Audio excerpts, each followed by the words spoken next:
जब इस मार्ग में आ गए तो कई बार सत्संग में समझाया, संतवाणी से, शास्त्रों के प्रमाण से, कि आप भोजन केवल उतना ही पाइए जो बिना औषधि के आपकी आंतें पचा ले और कब्ज ना होने पावे। यदि आप रसेंद्री के स्वाद के वशीभूत होकर के प्रसाद खूब ग्रहण कर लिए, वातों की सामर्थ्य नहीं है, क्योंकि आप क्रियारत नहीं हैं। अब अभी आपको 8-10 घंटे बराबर क्रिया करनी हो तो पच जाएगा गरिष्ठ पदार्थ, पर आपको क्रिया तो करना नहीं है। ऐसी रसेंद्री के स्वाद के वशीभूत होकर अधिक प्रसाद पालेंगे तो आपसे दिनचर्या नहीं होगी, उदास रहेगा मन। कब्ज होने पर भजन में रुचि नहीं रहती, कब्ज होने पर प्रमाद स्थिति रहती है। इसलिए साधक किसी औषधि से कब्ज निवारण का उपाय नहीं है। ये बहुत सावधानी की जरूरत है। ये बिल्कुल सहज सरल बात आपको बता रहे हैं। यदि कब्ज रहित होना है तो प्रातः काल उठ करके सबसे पहले भगवद स्मरण, गुरुदेव को प्रणाम, वृंदावन को प्रणाम, संतों का स्मरण, फिर पानी को गर्म कीजिए। आधा लीटर, पौन लीटर, 1 लीटर, 1.25 लीटर, जितनी तुम्हारी पीने की सामर्थ्य है। रुचि नहीं कह रहे, पी सकते हो। ऐसा गर्म नहीं, चाय जैसा, हल्का गर्म करके और वज्रासन में बैठ करके आराम आराम से पीजिए। 15 मिनट वज्रासन में बैठकर धीरे धीरे पीजिए। थोड़ा टहलिए उस पानी पीने के बाद, फिर सो जाइए। आप अगर 1-2 दिन की बात हो तो आप कि चलो हमें वहां लघु शंका जाना पड़ेगा, पानी नहीं पीते हैं, तो आप बीमार हो जाएंगे। आंतों को जरूरत है मल रहित होने की। नहीं, वो इतनी हीट पैदा करेंगे कि आपके गुदाद्वार में रोग हो जाएगा, आपको गैस बनने लगेगी, एसिडिटी, आपको कई परेशानियां आ जाएंगी। फिर आप भजन क्या करेंगे, सत्संग क्या सुनेंगे? साधु की, उपासक की, साधक की एक दिनचर्या होती है। ऐसा नहीं होता कि मनमानी आचरण। आपकी दिनचर्या सही नहीं तो आपका भजन कहां से सही होगा? आपका जब पेट साफ रहेगा तो आप आराम से प्रसन्न मुद्रा में भजन कर सकते हैं। आपकी आंतों की सामर्थ्य समोसा, चटनी और ये मूंग का हलवा, ये विविध प्रकार के पदार्थ पचाने की नहीं है। ये उनकी है जो बहुत मेहनत करते हैं, किसान हैं, सेवा कार्यरत हैं। आपको तो बस मूंग की दाल या घिया की सब्जी और 2 रोटी प्राण पोषण के लिए चाहिए। प्रसाद पाने के बाद आपको लगे कि मैं अभी 2 रोटी पा सकता हूं, इतने में बंद कर दो, क्योंकि हमें पानी भी इसमें डालना है, वायु के लिए भी खाली रखना है, पूरा यहां से नहीं ठांस लेना है। इसके बाद तुम घूमो वैद्यों के पास कि कब्ज है, पेट में गर्मी है, धातु रोग हो गया है। ये सब लक्षण तुम्हारी प्रमाद स्थिति के हैं। मनमानी आचरण। भागवतिक सत्संग के साथ साथ आपकी शारीरिक दिनचर्या के भी सत्संग हुए हैं। ऐसा नहीं कि ऐसी बात पहली बार बता रहे हैं। कब्ज रहेगा तो स्वाभाविक वीर्यपात हो जाएगा। आप गलती के आचरण करेंगे तो नस नाड़ियां इतनी शिथिल हो जाएंगी कि बिना किसी प्रयास के वीर्यपात हो जाएगा। नाना प्रकार की मन की जो वृत्तियां हैं उनको रोकने के लिए पहले हमें थोड़ा शरीर को स्वस्थ रखना है। स्वस्थ रखने का मतलब चर्बी बढ़ाना नहीं है। हल्का भोजन, साधक हो आप, प्रभु के भोग में सब कुछ बन रहा है, वो पा रहे हैं, उनकी महिमा है। हम इतना ले लेते हैं, प्रसाद भी हो गया, अपना जीवन यापन करते हुए भजन कर रहे हैं। कम भोजन, बिल्कुल कम नहीं, पर कम भोजन ये हमारी आध्यात्मिक शक्ति को बढ़ाता है। अधिक भोजन सात्विक हो तो भी तमोगुण बन जाता है। दूध सात्विक है, आप थोड़ा लेंगे सतोगुण प्रकट करेगा, और आप अधिक मात्रा में ले लेंगे, वही सतोगुण बढ़ाने वाला तमोगुण बढ़ा देगा, प्रमाद स्थिति ला देगा। पेट साफ नहीं हुआ और डालते चले जा रहे हो तो क्या होगा? हाथों में वो जलन, ताप ऐसा पैदा होगा कि प्लास्टिक की तरह कड़ा हो जाएगा मल, और वही आपके फिर गुदाद्वार रोग और भी कई तरह के रोग। आप समझते नहीं। अरे भजन करने के लिए हमें जो अध्यात्म में चलना है, हमारी ये शरीर रूपी गाड़ी स्वस्थ होनी चाहिए। प्रारब्धवशात अचानक कोई भयानक रोग आता है, वो हमें प्रभु सामर्थ्य देते हैं, नाम भगवान सामर्थ्य देते हैं, हम जिनका जप कर रहे हैं। लेकिन हम प्रमाद स्थिति में, तुम इनको पदार्थों को अच्छा समझते हो क्या? प्राण पोषण के लिए केवल जरूरत है, और ऐसा मत समझे कि अच्छे पदार्थ खा रहे। काहे को तुम मन की चक्कर में फंस रहे हो? संयम से चलो।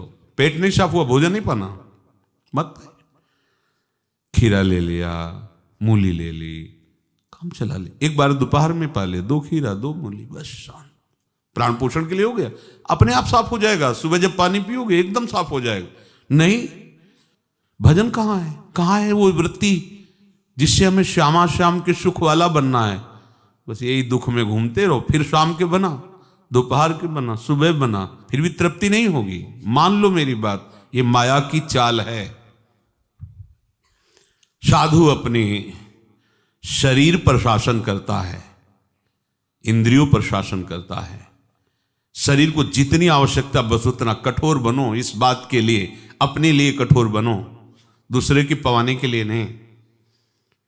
दूसरा तो भगवत स्वरूप मान। अपने लिए हर साधक अपने लिए शासन रखे। पहले से देख लो, एक दिन पा के देख लो, मेरा 4 रोटी से काम चल जाएगा, बाल भोग की जरूरत नहीं। मत पाओ। जब आपका पेट साफ नहीं तो बाल भोग रुकेगा नहीं, राजभोग रुकेगा नहीं, क्योंकि बर्बाद ना हो जाए ना वो। शयन भोग रुकेगा नहीं, और वो फूलता चला जा रहा है, क्रम से मल की परत पे परत जमती चली जा रही। आप इनको समझिए। अभी आप परमार्थ के मार्ग में चले हो, आपको बहुत जरूरी शरीर को हल्का और स्वस्थ रखना। नहीं, आपसे भजन नहीं हो पाएगा। ये एक दिन का विषय नहीं कि आप सत्संग में आके बैठ गए हो गया। आपको नित्य सत्संग करना है, आपको नित्य वाणी पाठ करना है, आपको नित्य भजन करना है। आपकी दिनचर्या, आपका खान पान बिल्कुल संयमित होना चाहिए। देखो, यदि आप गंदी बातें करोगे, गंदी हरकतें करोगे, तो विश्व में कोई ऐसा वैद्य नहीं कि आपको ब्रह्मचारी दवा से बना दे। मान लीजिए, हमारी प्रार्थना मान लीजिए। यदि आपने अंगों को छेड़ा नहीं है तो लिख लो, आपका ब्रह्मचर्य क्षीण नहीं हो सकता। मानसिक चिंतन गंदा, प्रक्रियाएं आपकी गंदी, खान पान आपका ठीक नहीं, तो एक रोक के आप देखते जाना, आपको भजन में रुचि क्या, शरीर को नहीं संभाल पाओगे। मान जाओ मेरी बात। 24 घंटे में प्राण पोषण के लिए 2-4 रोटी काफी है। अरे संतों ने तो कई कई दिन भोजन नहीं मिला है, भजन एक तार चला है। आप भजन के लिए आए, भोजन बट वो क्या भाई, भोजन के लिए थोड़ी आप आए हो, भजन के लिए। सृष्टि में किसी भी पदार्थ की कमी नहीं, माया रचित है, वो ऐसे बढ़ते चले जाएंगे। अपने को एक सीमा रखनी खान पान की। एक नए साधक को देखा कि भोजन पाने के समय एक रस्सी में गांठ बांधे हुए थे, इधर और इधर, और जब उसी गांठ से गांठ ऐसे फिट करके बांध लिया भोजन पाने के पहले। बस जहां पाए तो रस्सी टाइट, जहां रस्सी टाइट हुई तो बस छोड़ दिया, भोजन में ही छोड़ दिया ऐसे। फिर कोई कितना भी प्रयास करो नहीं पाते था। ये बाहर है, आंतरिक जितेंद्रियता की बात नहीं। इसकी जरूरत नहीं रस्सी की पेट में बांधने की, पर अच्छा लगा। प्रारंभिक स्थिति में ठीक है कि हाँ जहां टाइट होगा तुम खोल, मतलब बंद कर देंगे, तो उससे पहले ही देख लो कि हमें इतना पाना। ये जहर है और ये जीवन है, दोनों बात समझो। अधिक पौष्टिक पदार्थ आपको ब्रह्मचर्य नहीं रहने देगा। अधिक पौष्टिक पदार्थ आपकी आंतें खराब हो जाएंगी, पच नहीं पाएगा, क्योंकि आपसे सेवा नहीं होती। अगर 8-10 घंटे पसीना वाली सेवा हो कि फावड़ा चल रहा है, आप हल जोत रहे हैं, बड़ी मेहनत कर रहे हैं, दौड़ भाग हो रही, चलता रहेगा, आप पाइए पच जाएगा। अब आपको सेवाएं हैं नहीं, आप मनमानी रसेंद्री की तृप्ति के लिए, ये शरीर तो पांच भौतिक ही है ना। उचित आहार कितनी बार समझाएं। जैसे भोजन आवश्यक है वैसे ही जल आवश्यक है, उतना वायु। ये पेट बना हुआ एक थैली है, तुम नहीं हो पेट, तुम नहीं हो रसेंद्री, तुम नहीं हो भोक्ता। काहे को मूर्खतावश ये जो शरीर रूपी गाड़ी मिली इसको नष्ट कर रहे हो और अपनी यात्रा को रोक रहे हो। इसका एक सिद्धांत है, एक हिस्सा अन्न, एक हिस्सा पानी और आधा हिस्सा वायु के लिए रहने दीजिए। ऐसे रखा जाता है, तभी आप देखना ऊर्जा शक्ति आपकी बढ़ेगी, भजन की वृत्ति बनेगी आपकी। अब यहां चारों हिस्सा में अन्न भरा हुआ है और ऊपर से पानी, रुचि नहीं है पीने की, क्योंकि वो अंदर ऐसा जहर बनता चला जा रहा है। जल जब जाता है तो लघु शंका के द्वारा बहुत से ऐसे पदार्थ है जो हमारे शरीर को हानि करने वाले, उनको निकालता है जल। मल की आंतों में जाकर मलाशय में वो मल को गीला करके निकालने की चेष्टा करता है। अब हम भजन को तो देख नहीं रहे हो, भोजन को देख रहे हैं। इस समय ये प्रार्थना मान लीजिए, आपका जीवन स्वस्थ होना चाहिए। अचानक कोई असाध्य रोग आता है तो भगवान सामर्थ्य देते हैं, पर आप खुद अपना नाश कर रहे हैं। अधिक भोजन करने वाला, स्थूल प्राण वाला, चंचल मन वाला कभी भजन में नहीं रुचि हो सकती। सूक्ष्म भोजन वाला, सूक्ष्म प्राण वाला, सूक्ष्म मन वाला भजन करता है। मान लीजिए आप लोग पता नहीं इतने भोजन के पीछे क्यों पड़े हैं। आपके पेट में कब्ज 2 दिन उपवास रहे, नहीं पाना है भाई, नहीं जगह है, पानी अपने आप साफ हो जाएगा। नहीं, भोजन 3 टाइम डालना है। ऐसी कोई औषधि बनी है क्या कि आप कुपथ्य करते रहो, मनमानी आचरण करते रहो, आप ठीक हो जाओ? अगर बाई चांस किसी को ऐसा कब्ज है तो बताया है आपको, इस वर्षों सेवन की हुई औषधि, जब कभी ऐसा लगा तो छोटी हर 1 चम्मच और 1 चम्मच इसबगोल की भूसी उसमें मिला लीजिए।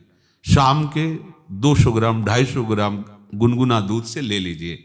ये ऐसी है कि आपको बार बार परेशान नहीं करेगी, पर ये धीरे से आपके कब्ज को, क्रम को नष्ट कर देगी। जो अंदर बना हुआ कब्ज है वो धीरे धीरे कई दिनों तक बराबर लेते रहिए। पकवान, गरिष्ठ पदार्थ ये उपासक के लिए वैसे ही अनुकूल नहीं, भले कब्ज ना होती तो भी अनुकूल नहीं।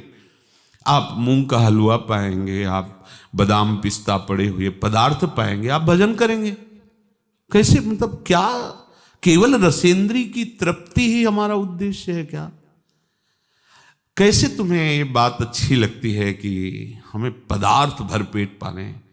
अरे हमें भरपेट भजन करना है। अब वो देखने को नहीं मिलती वो बात जो पुराने साधकों में एक जलन होती है, एक ताप होता है भगवत प्राप्ति के लिए।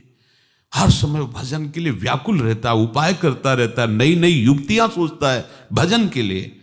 और हम नई नई युक्तियां सोचते हैं भोजन के लिए। आज ये कब तक खाते रहोगे? शरीर को कब तक पोषित करते रहोगे? मरेगा, नष्ट होगा।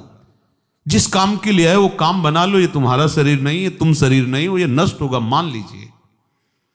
आप यदि गलत क्रिया नहीं कर रहे हैं और आपका पेट साफ है तो विश्वास मानो, ये ब्रह्मचर्य वो चीज नहीं कि स्वाभाविक नष्ट होती जाए। जिनको ये है कि होती है, तो यदि 8 दिन में आपने नष्ट किया है और अब आप रोकना चाहते हैं तो वर्षों आप नहीं रोक सकते। वो 8 दिन 10 दिन के अंतर्गत नष्ट होगा, स्वाभाविक नष्ट होगा। अगर आप छेड़ेंगे नहीं तो धीरे धीरे अंतराय बनता चला जाएगा, एक दिन आप ब्रह्मचारी हो जाएंगे। अगर आप कोई ऐसी गलत क्रिया करते हैं, गलत आहार करते हैं, तो ही ऐसा है। नहीं, ये कोई ऐसी नहीं कि स्वाभाविक प्रवाहित होता रहे, ऐसा नहीं। ये आपकी गलती का परिणाम है। आपने बहुत ही गलत कार्य किए, अपने ऊपर गलत किया, इसीलिए आपकी ये दुर्दशा है कि आपकी धातु जाते। ये धातु रोग जानते हो किनको होते हैं? विषयी पुरुष को, पामरों को, जो नीच प्रकृति से नीच क्रियाएं करते हैं। ऐसे ये धातु कोई ऐसी चीज थोड़ी कि स्वाभाविक निकल जाती है, ऐसा नहीं है। एक मनोवाह नाड़ी है अंदर। भीष्म पितामह जी परम ब्रह्मचारी हैं, वो वर्णन करते हैं। अगर उसको ताप नहीं पहुंचा मनोवाह नाड़ी को तो वीरपात हो ही नहीं सकता। ये तभी पात होता है जब उसका ताप की 2 प्रक्रियाएं, पहला चिंतन, दूसरी क्रिया। अगर आपने कामाशक्त होकर चिंतन किया तो कामाग्नि मनोवाह नाड़ी को ताप से युक्त कर देगी। अब वो क्रिया हो ना हो वो आपका नष्ट हो जाएगा। आपने कोई क्रिया की तो नष्ट हो जाएगा, नहीं कोई सवाल ही नहीं उठता। ये नई नई अवस्था के बच्चे धातु रोग से ग्रसित हो रहे हैं, कमर दर्द कर रही है, आंखों में कम दिखने लगा है, ये परेशानियां वो परेशानियां। इसका कारण आप हैं। आप देखिए ना, इस विषय पर कोई चर्चा नहीं करना चाहता, ना सुनना चाहता है। केवल पशुवत आचरण के लिए छूट मिल जाए बस, सावधान रहिए। ये जीवन खिलवाड़ नहीं, चाहे आप गृहस्थ हो चाहे विरक्त हो। ये जो ब्रह्मचर्य है ये आपको अच्छा गृहस्थ बनाएगा, ये ब्रह्मचर्य आपको अच्छा उपासक बनाएगा। अगर आप इसको यूं ही छीण करते रहे, चाहे गृहस्थ हो या विरक्त हो, तो आप किसी काम के नहीं रह जाएंगे। ध्यान रखना, किसी काम के नहीं रहे। कुछ दिनों के बाद आपके शरीर में जगह जगह पीड़ाएं होने लगेंगी, चिंतन आपका सामर्थ्यशाली नहीं रह जाएगा, स्मृति शक्ति आपकी लोप होने लगेगी, और जिसे आज की भाषा में डिप्रेशन कहते हैं उसके शिकार हो जाओगे। देख लेना, आप देख लेना, मान लेना। ब्रह्मचर्य ऐसी सामर्थ्यशाली, एक बार श्लोक बोलो कंठस्थ हो जाएगा। अगर शरीर स्वस्थ है, कोई अन्य औषधियां या अन्य इस तरह के विकारात्मक पदार्थ अंदर नहीं जाते, और ब्रह्मचारी तो एक बार पूरी बात बोल लो, चाहे जब सुन लेना हो जीवन में सुनाई दे देगी। आपको स्मृति नहीं, प्रभु की स्मृति नहीं, आपको अपनी दिनचर्या की स्मृति नहीं। साधक का दर्शन मात्र सुख प्रदान करता है। कैसा स्वरूप होता जा रहा है, कैसी आपकी भावना बनती जा रही, कैसी आपकी दिनचर्या होती जा रही, कभी लौट कर देखो ना अपने जीवन में। सबसे प्रार्थना है, केवल प्राण पोषण के लिए ही भोजन है, स्वाद के लिए नहीं है। ये इंद्रियों के विषयों में मत फंसो। कुछ दिन तो आप ऐसा करके देखो। अब ऐसा भी नहीं कि हट करके आप शरीर को नष्ट करने वाला चेष्टा शुरू कर दो, वही आधी रोटी पाएंगे या ऐसा नहीं, तो कई दिन चलेगा। युक्ताहार विहार से उचित भोजन करो।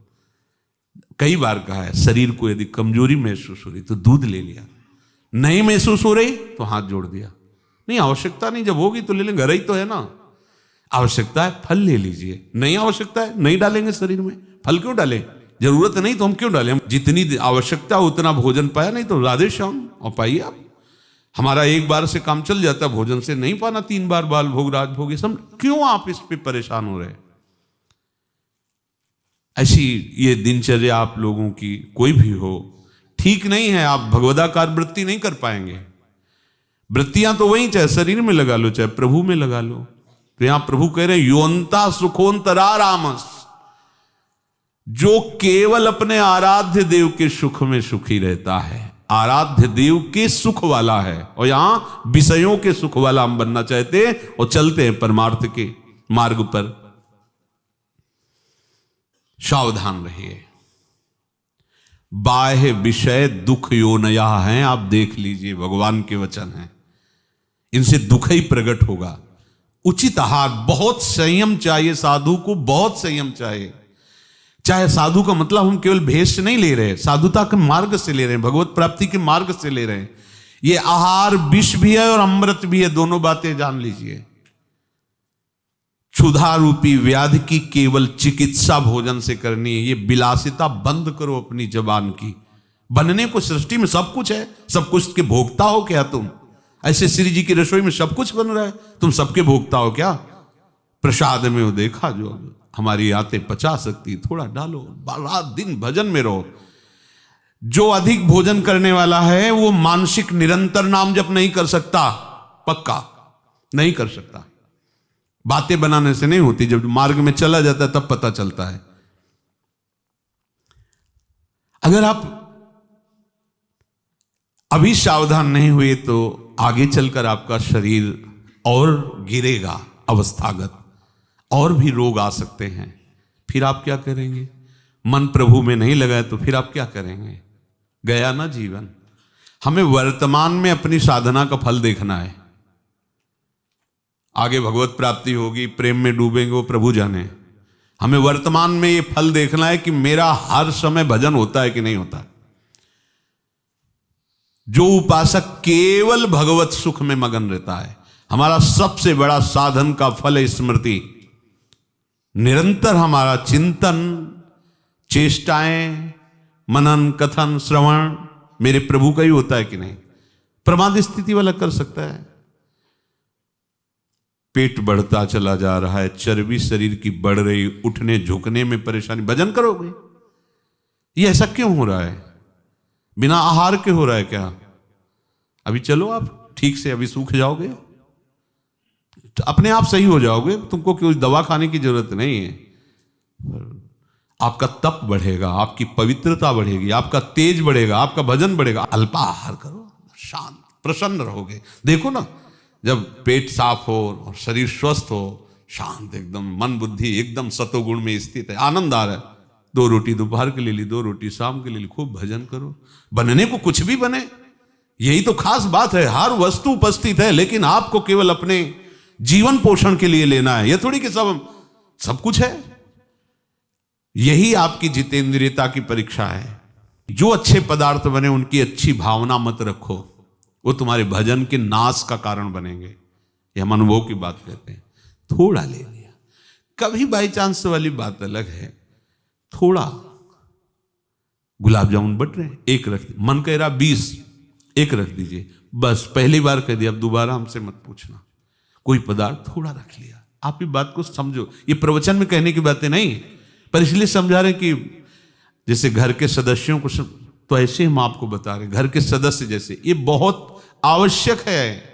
ये भोजन जहर भी है, अमृत भी है, दोनों बातें समझ लो। ये आपका जो समय बर्बाद हो रहा है ना, नींद, प्रमाद स्थिति, निरंतर भगवदाकार वृत्ति न रहना, ये सब इसका मूल कारण आपका आहार है।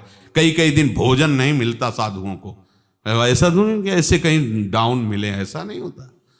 उनका सिंहवत स्वभाव रहता है, क्योंकि संयम, साधु का अस्त्र संयम है, उपासक का अस्त्र संयम है। मान लो आप लोग संयम के मार्ग पर चल रहे हो, उतना केवल भोजन आज से पाओ। हमारी प्रार्थना मान लो, आज्ञा मान लो, उतना पाओ। सेवा में तुम्हें थकान न महसूस हो, प्रमाद स्थिति न हो, पेट में कब्ज न हो और मन प्रमाद में स्थित न हो। सूखी रोटी और दाल पाने वाले का मन काम चिंतन नहीं करता, ध्यान रखना। वो हलवा, पूड़ी, कचौड़ी, रसगुल्ला खा के देख लो, अगर काम चिंतन न हो तो हमें बताना। ये प्रवचन पर्सनल है, आपके लिए है, अपने लिए है। इसको धारण करो, तभी आगे बढ़ोगे। आप खान पान अपना ठीक नहीं रखेंगे तो साधना आपकी नहीं बनेगी, आप निराश हो जाएंगे भगवत मार्ग से। और प्रमाद स्थिति जरूर आ जाएगी अच्छे पदार्थ पाने वाले को। आप चैन से सो नहीं सकते, इंद्रियां आपको सोने नहीं देंगी। थोड़ा सा तो आप इस बात को समझिए, आप किस मार्ग के पथिक हैं। आप अच्छे पदार्थ पाएंगे और चैन से सो जाएंगे, ऐसा कैसे हो सकता है? इंद्रियां बहुत बलवान इंद्री ग्रामो विद्वानमपि कर सती। बड़े बड़े ज्ञानियों और विद्वानों को भी भ्रष्ट कर दे वो इंद्रियां हैं, प्रमथन स्वभाव वाली। वो आप रसगुल्ला और हलवा खा करके सोचते हैं कि हम अपनी इंद्रियों पर विजय प्राप्त कर लें। कभी थोड़ा प्रसाद रूप अलग बात है।